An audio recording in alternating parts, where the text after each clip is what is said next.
Agora nós vamos modelar o circuito RC. Tá? O circuito RC tem esta configuração. Ele é muito utilizado em eletrônica, em engenharia elétrica. Tá?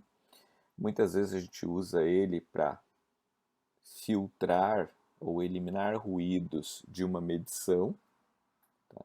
Onde a gente tem x de t ruidoso e queremos ter y de t não tão ruidoso. Tá? Quando a gente coloca um capacitor para tirar ruído, implicitamente a gente tem a resistência do fio agindo para formar um circuito RC. Tá? Então, nessa primeira etapa, a gente vai escrever a equação que conecta y, a saída, com x, a excitação, e os componentes RC. Nós vamos assumir R e C ideais. Tá? Então, a capacitância, a resistência não muda com o tempo, com a amplitude da corrente que possa circular pelo resistor, tá certo? Ou com o nível de tensão que a gente está aplicando sobre o capacitor. Tá? Então, primeira simplificação que a gente tem. Bom, para escrever essa equação, conectando todos esses elementos, a gente vai considerar o seguinte: soma das correntes nesse nó igual a zero. Posso fazer malhas? Posso, mas vou fazer aqui por soma de correntes, vocês vão ver que é bem tranquilo.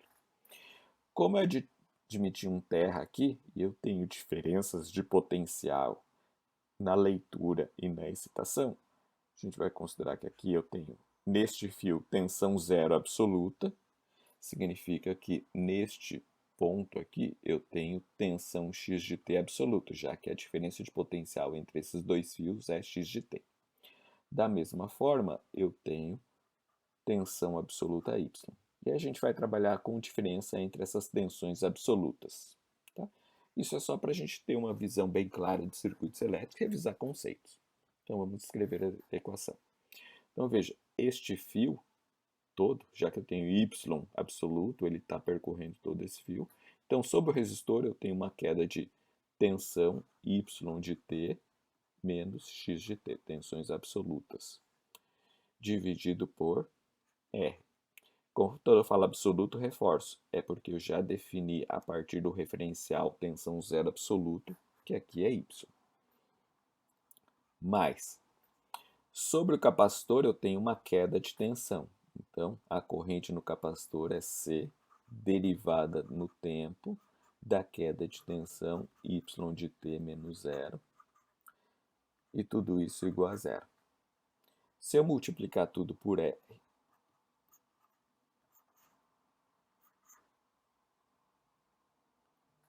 eu vou ter RC dy dt mais y de t, tudo isso igual a zero. Então, essa é a popular equação de um circuito RC. Opa, faltou aqui x de t. Essa é a popular equação de um circuito RC. Em termos de tipo de equação diferencial que a gente está tratando, nós estamos tratando de uma equação diferencial ordinária, linear, não homogênea, de primeira ordem, com coeficientes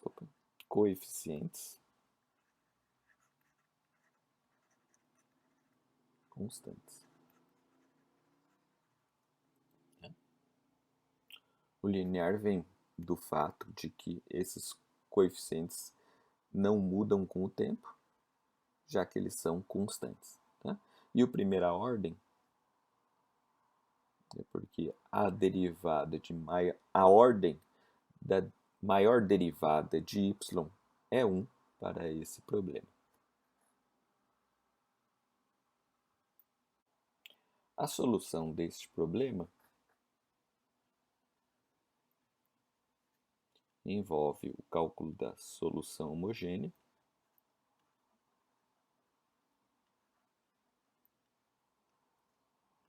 mais a solução particular, ou resposta forçada.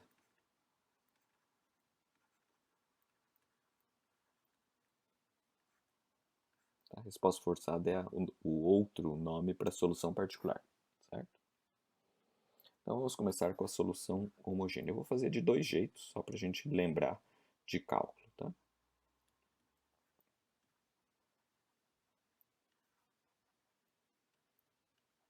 Que eu vou chamar de YH de t. Ele basicamente envolve considerar o x de t nulo. Então vamos escrever a nova EDO agora homogênea. Derivada YH de t dt mais YH de t igual a zero. Então vou fazer primeiro passo, só para a gente lembrar de alguns termos que a gente viu em cálculo. Então o que eu vou fazer vai ser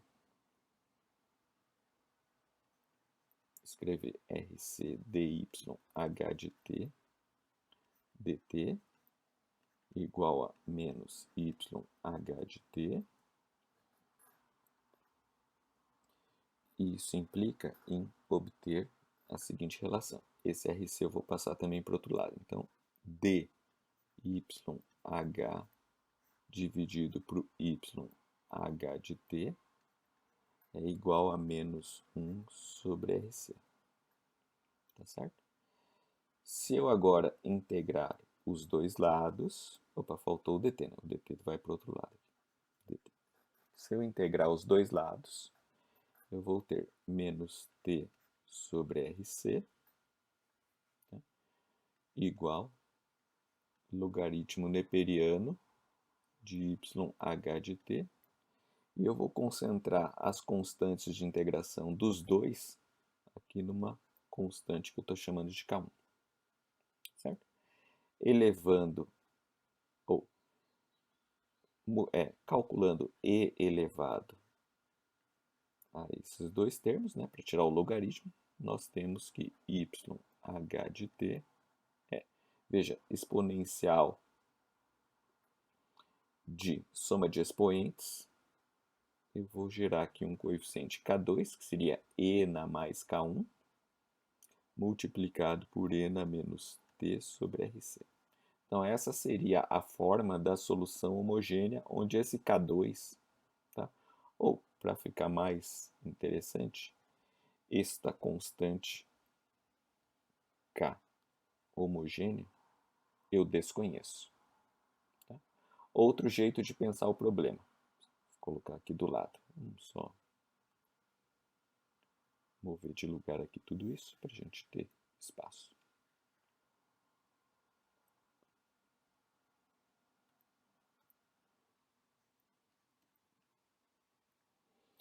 Assumindo que a solução homogênea é do tipo K índice H e na menos T sobre RC, então veja, mesma ideia aqui, opa, só que aqui só uma correção, né? Senão não faz muito sentido.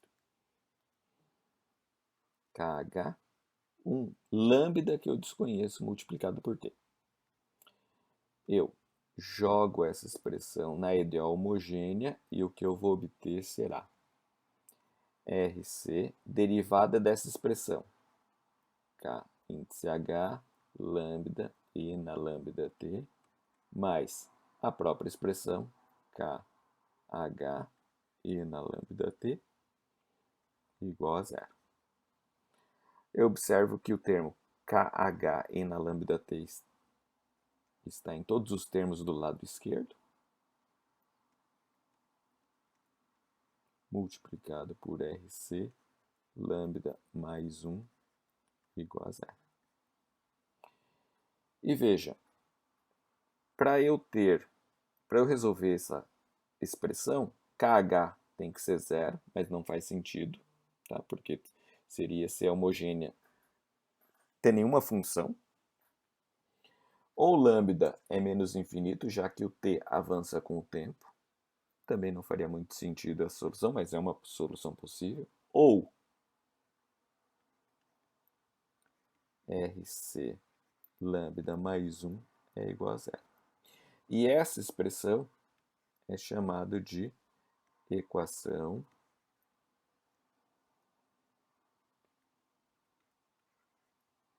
característica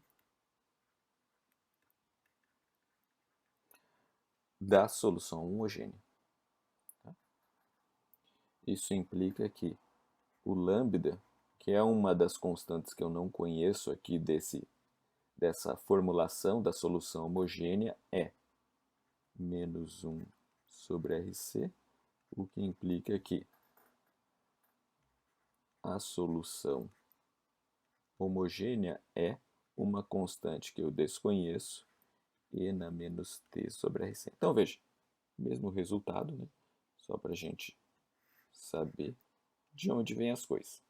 Então, fundamentalmente, a gente vai formar a equação característica, tá certo? Diretamente, se você se lembra desse procedimento, ou gerar a forma da solução homogênea como uma exponencial de um expoente lambda t, lambda desconhecido, e uma constante que também você desconhece. Tá? O procedimento da esquerda é só para você ver de onde vem isso de cálculo. Certo? A solução particular desse problema depende de quem é x de t. Vamos chamar yp de t. Depende de quem é x de t. Então vamos lembrar. Dado x de t, que é o lado direito da EDO, vamos colocar aqui, lado direito da EDO. Em disciplinas passadas, a gente viu que nós tínhamos uma tabela para formar a solução particular, tá? Com suas constantes a determinar. Então, veja, quando a gente tinha uma constante, a solução particular era uma constante. Vamos chamar constante x. Tá? Se nós tivéssemos seno de ômega t ou cosseno de ômega t, a solução seria uma constante x desconhecida mais y, outra constante desconhecida, multiplicando respectivamente seno e cosseno. Tá? E assim por diante. Aqui vamos considerar o seguinte. Para t maior ou igual a zero, ou seja, em t igual a zero, nós vamos aplicar x de t igual a uma tensão A. Antes disso, a gente vai ver como o sistema se comportava por condições de contorno, condições iniciais, no nosso caso, do capacitor. Aqui a gente vai definir, veja, uma escolha arbitrária, só porque eu escolhi aplicar uma tensão A nesse circuito RC. Tá? Isso implica, naturalmente, pela nossa tabela, que a solução particular é uma constante que eu desconheço. Não é o próprio a princípio. Tá? É uma que eu vou determinar já na sequência. Bom, já que eu defini a forma da solução particular, eu vou alimentar a EDO com essa forma de solução do problema e verificar se há alguma relação entre essa constante a determinar e as constantes da EDO, junto com o meu sinal com o qual estou excitando a EDO, nosso sinal A. Então vamos resolver aqui. RC derivada dessa constante, 0, mais a própria constante a determinar, porque é o y particular de t, igual a. Então, isso implica que o x é igual a. Veja, isso é uma coincidência. Tá? Nunca considere isso. Então, logo, yp de t foi descoberto e é a própria A. A solução total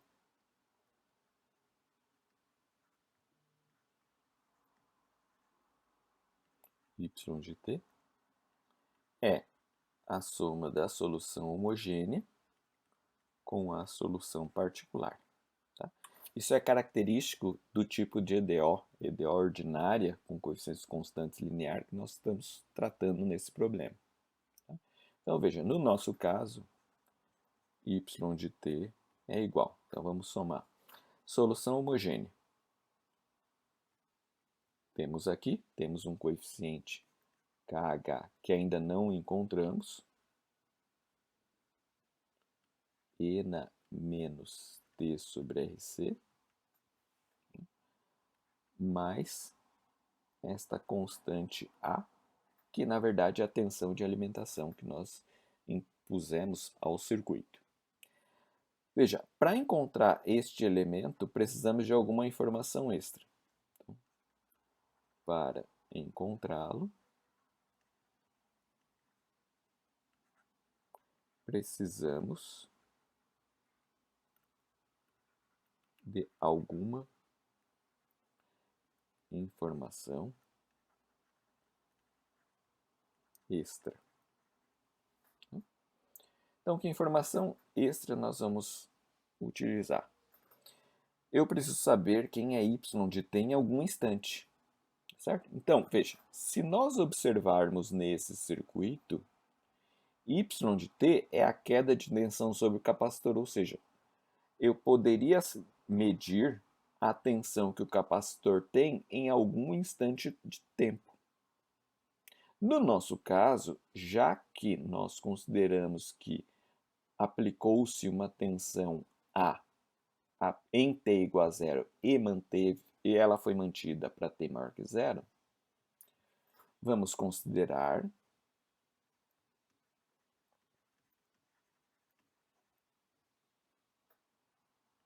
a tensão acumulada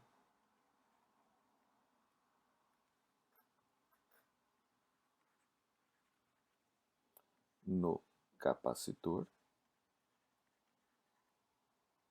em t igual a zero. Eu por um zero menos, que é um pouquinho antes de eu aplicar a tensão A, qual que era a carga no capacitor, tá certo? E vamos chamar esta carga, então vamos colocar aqui, ó, y de zero menos, é zero, tá? É na vizinhança à esquerda de t igual a zero, nós temos a tensão B, tá? Para a gente poder trabalhar. E já que eu sei essa informação, eu vou jogar essa informação na equação para poder obter esse coeficiente. Veja, A e B, apesar aqui de estar simbólico, são valores conhecidos. K índice H, que é o valor desconhecido. Então, o que nós vamos ter? Y de zero menos, que é igual a B, que é igual a K índice H, ENA menos 0 menos sobre RC, que é praticamente zero, então isso significa que esse elemento como um todo é 1, mais A. Logo, K índice H é igual a B menos A. Tá? Então, a diferença entre essas duas tensões é esse coeficiente que nós não conhecíamos. Então, logo, a solução desse problema para essas duas condições, que duas condições? Eu defini um x de t e defini quem é y num tempo específico, para justamente fazer as substituições e encontrar esse coeficiente. y de t é igual a KH, então B menos A E na menos T sobre RC, mais A, isto para T maior ou igual a zero, tá certo? Então, este y de 0 menos igual a B é o que é a representação de tudo que ocorria nesse circuito até o instante imediatamente anterior a t igual a zero, ou seja, na vizinhança à esquerda. Esta equação que nós formulamos agora, que é a solução do problema para essas duas condições, x de t conhecido e a condição de tensão no capacitor em t igual a zero, ela é válida para t maior que zero. Tá? Ela não é válida para t menor que zero, porque eu não sei o que acontece nessas condições. Certo? Eu vou só alterar um pouco a escrita dessa expressão, na qual eu vou ter, note que eu tenho A menos A aqui, então eu posso escrever A 1 menos E na menos T sobre RC, mais B E na menos T sobre RC, também para T maior ou igual a zero. Vamos plotar esse resultado e tecer comentários sobre essas equações, particularmente esta segunda, tá certo? Então vejam, graficamente,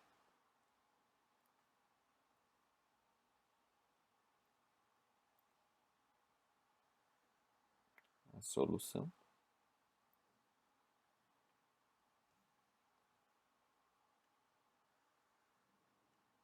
é a seguinte. Vou considerar B menor do que A. Tá? Então, aqui eu tenho o valor A, aqui eu tenho o valor B. Então, veja, se eu plotar essas curvas, eu vou observar com uma determinada constante de tempo, tá? O 1 sobre RC, dependendo do valor do resistor, dependendo do valor do capacitor. Algo assim, tendendo a A. Tá certo? Agora vou plotar individualmente estas duas curvas aqui, esses dois trechos aqui, ó. Este e esse. Porque veja, somados geram y de t. Lembrando que aqui o que a gente plotou foi y de t. Então veja, se eu tenho uma carga inicial B e aplico uma tensão A nesse circuito RC, o capacitor vai se carregando paulatinamente até atingir a tensão A. Tá? Quando atinge a tensão A, eu cesso a corrente que está circulando no circuito RC.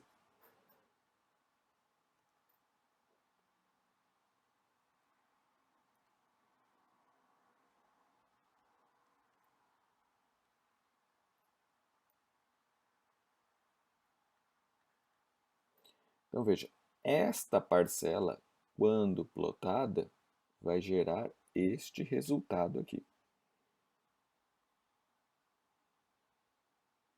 Então veja, para t igual a zero, eu vou ter zero, depois de algum tempo.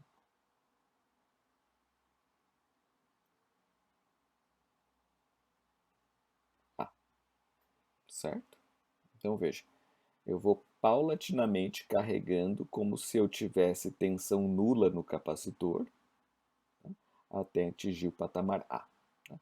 Isso aqui, vamos colocar aqui, ó, y1 de t, só para a gente lembrar aqui. Então isso aqui, y1 de t. O y2 de t, eu, a partir de uma tensão B, veja, quando t é zero, eu tenho 1, então parto de B. Para t muito grande, isso tudo vai a zero. Veja, este resultado é como se eu tivesse curto-circuitado o circuito, tá? Como se eu tivesse x de t igual a zero, então curto-circuitei, e deixei o capacitor esvair. Tá? Então vamos desenhar aqui só para a gente entender. Ó. Como se eu tivesse um circuito com essas condições.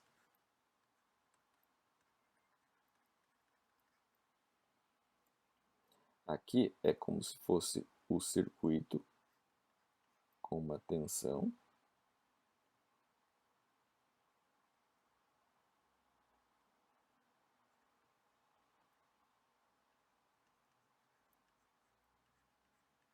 sendo aplicada sobre o par RC. E eu meço isso aqui. Então, veja, matematicamente a gente verifica que isto aqui é a soma desses dois comportamentos separados. Ora, o primeiro comportamento, que é o efeito de desconsiderar as condições iniciais no circuito. Então, aqui é resposta para condições iniciais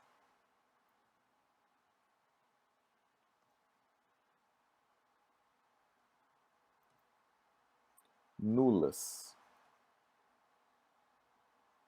Desprezo qualquer condição inicial, capacitor, indutor, mola, o que quer que seja, e verifico qual o efeito das excitações. Tá? Y. O Y2 é o oposto.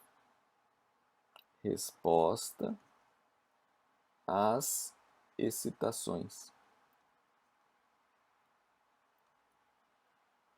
Desconsiderando as condições iniciais. Isso permite que a gente, ao invés de atacar o problema como um todo, vamos dizer assim, considerando tanto as excitações quanto as condições iniciais, que esse problema pode ser resolvido separadamente, considerando primeiro as condições iniciais, atuando sobre o circuito. Então, veja, eu devo considerar, então, que o circuito tem tensão nula na excitação, representando um curto-circuito, já que x de t igual a zero, sendo tensão é um curto. Se fosse uma fonte de corrente igual a zero, seria um circuito aberto nessa região. E depois eu vou verificar qual o efeito das excitações. A gente já faz isso em circuitos elétricos quando a gente tem circuitos múltiplas fontes, tá? De tensão ou de corrente. A gente analisa o circuito como se cada uma das fontes fosse ligada separadamente, independente das demais. E aí a gente soma os resultados. Tudo isso é possível porque o nosso circuito barra EDO é linear. E depois, uma outra característica que ele vai ter, invariante no tempo.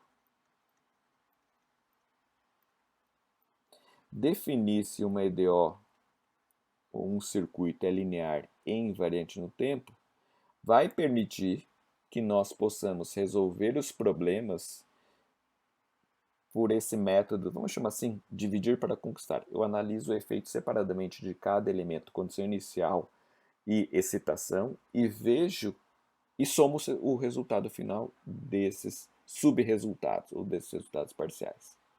Certo? Então, vou só grifar aqui, ó, linear. E aqui o efeito, ó, a resposta total, além de ser a soma da solução homogênea com a solução particular, também pode ser compreendido como a soma das respostas para condições iniciais nulas, mais as respostas às excitações não nulas, ou às excitações do problema. Certo? Depois tem um resuminho no outro vídeo, reforçando esses aspectos desse problema. Então, reforço. Primeiro, modelar é encontrar as equações desse problema e usar o ferramental matemático para resolvê-lo e observar características inerentes ao sistema que a gente está modelando.